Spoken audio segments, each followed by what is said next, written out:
Welcome to the Human Capital Innovations Podcast, your go-to source for personal, professional, and organizational growth and development.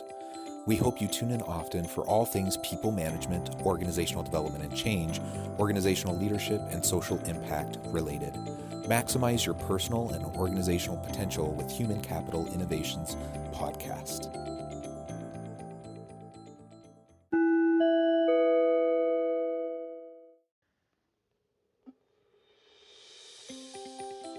Welcome to the Human Capital Innovations Podcast. In this HBR Minute HCI podcast episode, I explore the recent HBR video, How to Build and Repair Trust at Work.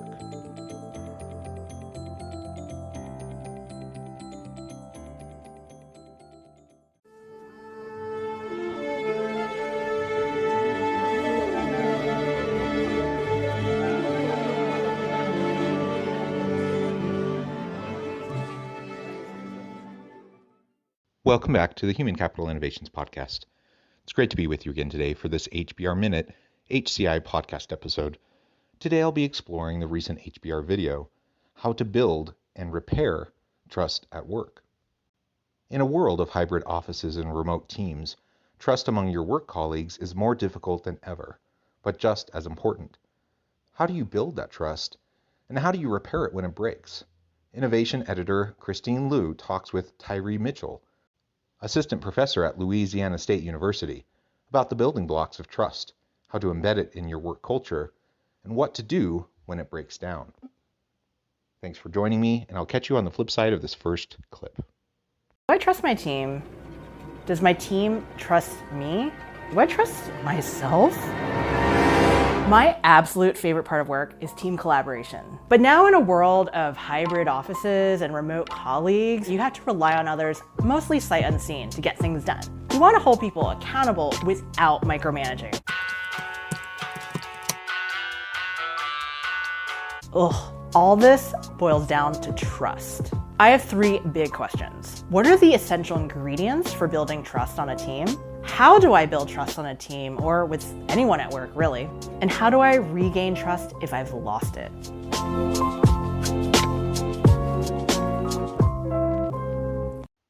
Trust can be a tricky thing in any team, in any organization. And even when we're together face to face, it can be a really challenging thing to develop, maintain, and even repair trust when it breaks down. I think this is even harder when you have a distributed workforce, when you have remote teams who don't actually ever interact in person. They don't know each other from direct interactions, only when they're working together on a project, perhaps connecting on a virtual meeting. So I agree with Christine Liu that ultimately we need to be asking ourselves these questions about how we can develop and maintain better, more trusting relationships, particularly in a remote and distributed workforce kind of an environment. And what can we do to repair them when they break down? Because inevitably, we will fail at times to deliver what we say we're going to do. We will make mistakes. We will perhaps even inadvertently, hopefully, embarrass those on our teams or in some way undermine them, or perhaps even if it's just their perception, but they feel like we've undermined them. Ultimately, all those things can break down trust, and ultimately that will derail the efforts of a team and our ability to work together collaboratively and to innovate and bring about new creative solutions for our organization and for our customers. So in the coming clips, she'll be laying out some of these, the answers to these different questions, and ultimately what can we do to better develop trust.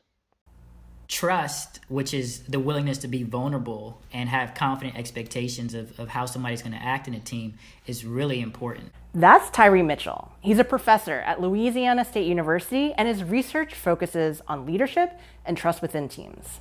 Can you help me break down exactly what are the building blocks of trust? There's classic research that shows that there's three judgments that we typically make about whether someone is trustworthy, and it boils down to ability, benevolence, and integrity. When we say ability, we're saying, can they actually deliver? Can he or she do what they say they can do? Benevolence is this idea that someone's actually acting on your behalf for their common good and not having intentions to harm you. And then integrity is that there's some assurance that they're adhering to a principle or code of conduct or values. How do you assess the answer to those questions in a non-annoying way, right? You don't want to like check up with them every hour and be like, okay, are you good? Or is it like a feeling? Do you express something? How do you communicate this? I just want to make sure we're on the same page kind of thing. Sure. So one common practical tool that is used in a lot of teams is something called a team charter.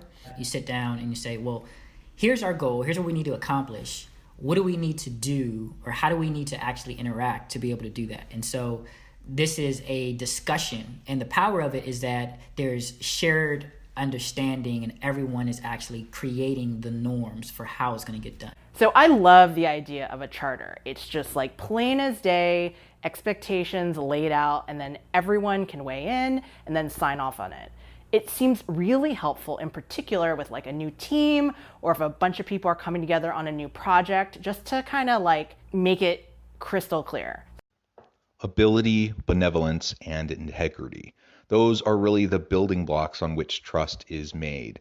And obviously that's a little overly simplistic. There's more to it than that. And if you start to dig into the academic research, you'll see that there's all sorts of more specific nuances that we need to think about in terms of developing trust. But really starting with those three elements, I think are going to get us a really long way. And it starts with our credibility around our skill and our ability to perform, our ability to deliver on what we say we're going to do. If people don't trust in our expertise, they don't trust in our skills, our competencies and capabilities, we may be the nicest person in the world. They may know that we have good intentions. They may trust us as someone with integrity, but they won't trust us to get things done. And ultimately, we have to be able to deliver and get things done when we're working with others and when they're counting on us. So number one, we have to be able to demonstrate our ability, and we need to be able to deliver. Number two, we need to be able to show benevolence. We need to be able to show that we have good intentions, that we have the good of our team, of our group, and of our colleagues in mind. In a world that often is geared towards the self-serving, the self-interested, if we want to collaborate and have others devote their time and energy towards our successes, we need to do the same, and we need to demonstrate that we're committing our time and resources to their successes. Ultimately, that develops a greater team trust and allows us to move together in a more positive way as a group and to develop better, more deep relationships. And ultimately, we have to have integrity, and people have to see that we're someone who's honest. That doesn't mean they're always going to agree with us or that they're always going to see our decisions as the same types of decisions they would make. And in fact, we may have moral disagreements and ethical disagreements. But integrity is more than just agreeing on moral principles or core values. It's about holding true to the values that you espouse, and ultimately that others can see you have a framework for dealing with the world, and that they can, with some reasonable assurance, predict how you're going to respond in certain situations, and that when you say you're going to do something, that you'll actually do it. When we can have these three core elements in place, interpersonally with anyone we interact with, but particularly with our teams, both in person and remote, then we're going to develop more stronger trust-based relationships. So aside from a charter, are there other things I can do to build trust on my team? So there's three practical tips that I would offer. First, I would say avoid making commitments that you can't keep. You definitely don't want to promise and then under-deliver. Sounds like someone's going to have to learn how to say no at work. You want to own your mistakes. So we're human. We're going to make mistakes. If you do so, own it. And I think the more that you blame others or you deflect it, it's going to cause issues as it relates to trust. Mistakes? No. I don't make mistakes. Like, I kind of know what I... Oh, shoot. Do we have that on tape? The third thing is take an action that is not in your immediate best interest. So maybe you have a resource that you can share that can help another team member complete his or her part of their task.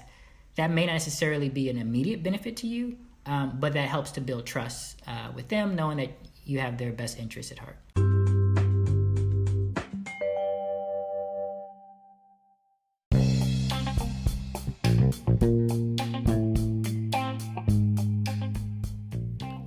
I'm excited to announce the publication of my new book from HCI Press, The Alchemy of Truly Remarkable Leadership. ordinary, everyday actions that produce extraordinary results. Consider how the nature of work has shifted over the past 50 years. With increased globalization, rapid technological advancement, and the shift in economic composition, the average job of today looks very different than the average job of 50 years ago. What will the jobs and organizations of tomorrow look like? Moreover, what does this all mean for organizational leaders? What are the core competencies and capabilities of organizations and their leadership that are prepared for continued disruption and geopolitical and socioeconomic shifts? Regardless of what the future holds, increasingly, leaders need to be socially minded, data-driven, decisive, champions of talent, and disruptors of the traditional notions of leadership, teams, organizations, and work. The alchemy of truly remarkable leadership will help you to explore your own leadership competencies and capabilities and consider ways to apply and implement them into your workplace and personal life.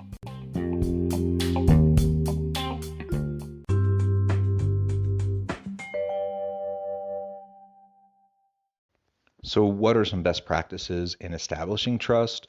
In the last clip, actually, he talked about creating a charter, a team charter, a project charter. This is a simple document that allows you to articulate and outline key responsibilities, who's responsible for what within the team in performance, in various aspects. It allows you to establish team and group norms, accountability mechanisms and structures, how you're going to communicate with each other, etc. It's a very simple thing. It can happen formally in a document. At least it should happen informally through group discussion when you first form, and ultimately it can pave the way for a lot of good foundational success for the team rather, that will lead to success for the organization. And then in this clip, he gets into some additional points that I think are really, really valuable. We also need to learn how to underpromise and overdeliver. If we overpromise and underdeliver, people are going to be frustrated. They're going to have their expectations dashed. And ultimately, it's just way better to underpromise, overdeliver. Demonstrate repeatedly and consistently over time that you're someone who always over delivers on the commitments that you make. And when you do that, trust will build. People will see you as someone who is very capable with a high level of ability and skill, that ultimately you can get done what you say you're going to get done. And as we talked about in the last clip, ultimately that's that first real component to building trust, is that you demonstrate your ability over time. You also want to be able to own up to the mistakes that you make. And so if something does happen, don't point fingers, don't try to pass the blame, but just admit, yeah, man, I'm sorry, I messed that up. How can we fix it? What can I do? And just own up to it. When you do that, people see you as more trustworthy. Everyone makes mistakes. Everyone knows that everyone makes mistakes, and people can see through it when you try to pass blame, or when you try to feign ignorance about something that happened. Ultimately, that erodes trust more than admitting to your mistake. Now, if you're constantly making big mistakes over and over and over again, yes, that will erode trust, because that erodes that component of your ability and your capacity to get things done. But in terms of being trustworthy, that people believe you when you say you're going to do something, that people believe you when you are honest and own up to things, that will hold true. And so just obviously you don't want to make more mistakes than necessary. Own up to the mistakes that you make, and ultimately support others when those mistakes are made. And then finally, do things that are in the interest of other people on your team.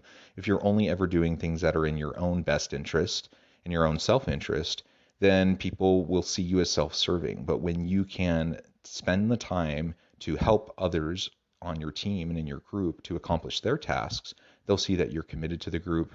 They'll see that you are devoted to the collective output, and ultimately that will help you to develop and maintain stronger trust in your team.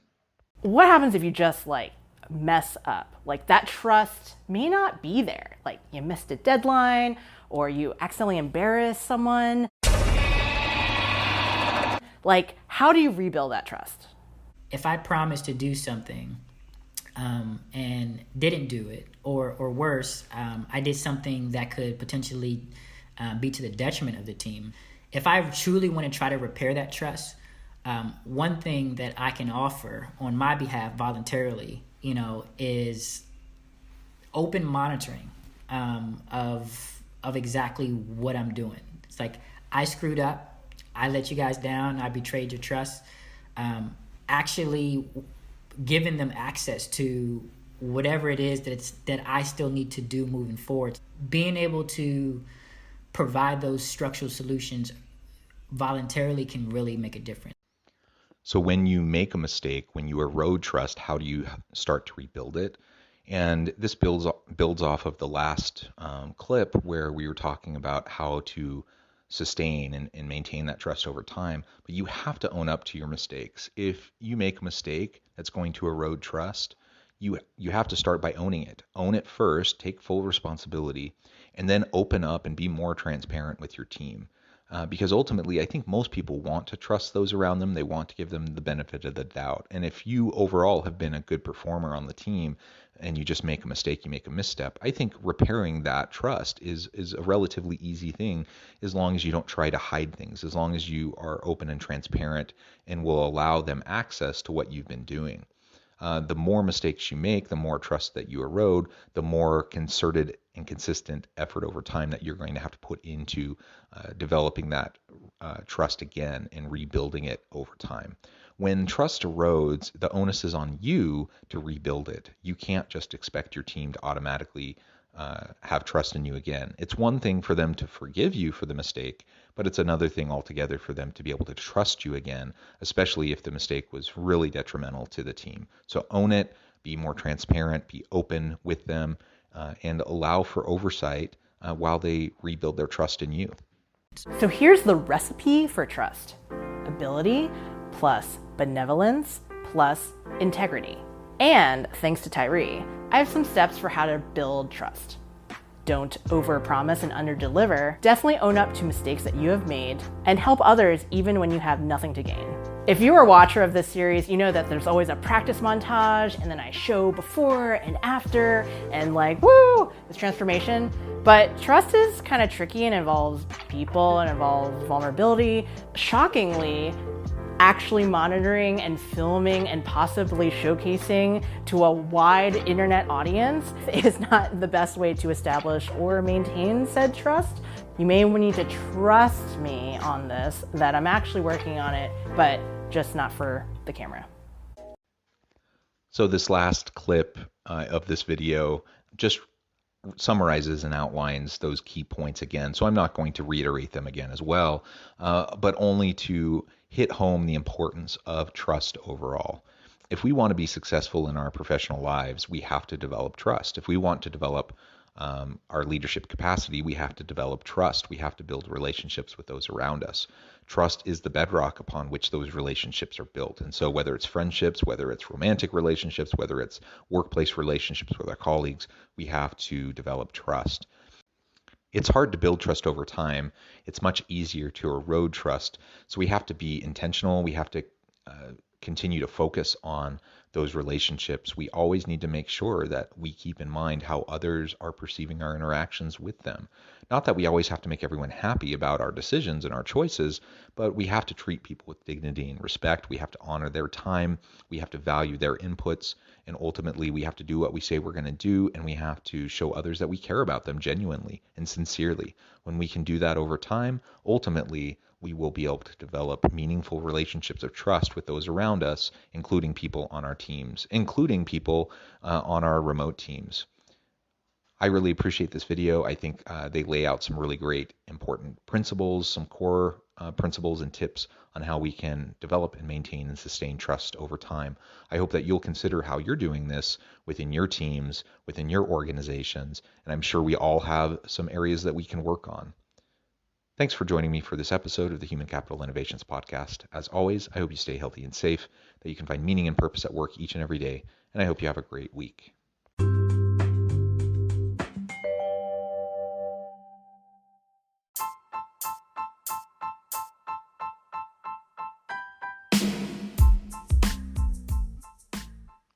We are excited about the launch of HCI's new magazine, Human Capital Leadership. Human Capital Leadership is a free, interactive e-magazine designed to help individuals, leaders, and organizations find innovative approaches to maximize their human capital potential. We will be publishing issues quarterly in August, November, February, and May. Check out the first issue and let us know what you think.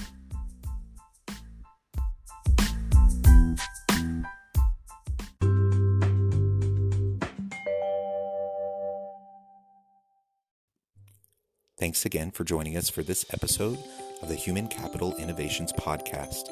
I hope you stay healthy and safe and that you have a great week.